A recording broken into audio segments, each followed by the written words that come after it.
যারা বই পড়তে পছন্দ করেন, যাদের বইয়ের প্রতি খুবই আগ্রহ বেশি, তাদের জন্য আজকে নিয়ে এসেছি হচ্ছে রবীন্দ্রনাথ ঠাকুরের লেখা একটি বই, বিসর্জন।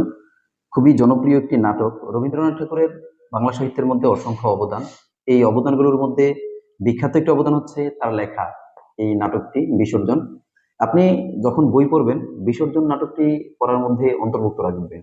রিজন হচ্ছে, একটা মানুষের মধ্যে এই মনুষ্যত্ব ছাড়াও প্রাণীর প্রতি যে ভালোবাসা তৈরি হয়, বা সমাজের উচ্চ শ্রেণী এবং নিচু শ্রেণীর মধ্যে যে বৈষম্যগুলো আছে, সেই দিকগুলো আপনি এই বইয়ের মধ্যে পাবেন। রবীন্দ্রনাথ ঠাকুর নিজেও একজন জমিদার পরিবারের সন্তান ছিল। তিনি এই জমিদার পরিবারের সন্তান থাকা সত্ত্বেও যে নিম্ন শ্রেণীর মানুষদের নিয়ে ওনার চিন্তা ভাবনা ছিল, এবং হচ্ছে প্রাণীদের প্রতি যে তার ভালোবাসা ছিল, সেই বিষয়গুলো খুবই সুন্দর করে উনি হচ্ছে এই বইয়ের মধ্যে প্রকাশ করেছে।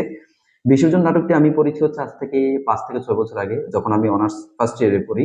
তখন এই বইটি পড়েছি। আমার কাছে মনে হয়েছে যে এই বইটি তার লেখা খুবই সুন্দর একটি বই।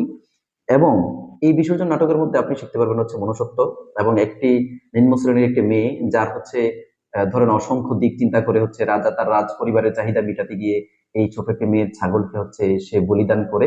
এতে হচ্ছে উচ্চ শ্রেণী আর নিম্ন শ্রেণীর মধ্যে যে একটা তফাৎ তৈরি হয়। মেয়েটি বলেছিল যে আসলে একটি মানুষকে সে কেমন দেবী, যে একজনের চাহিদা পূরণ করতে গিয়ে আরেকজনকে বলি দিতে হয়। এই দেবী তো আমরা চাই না।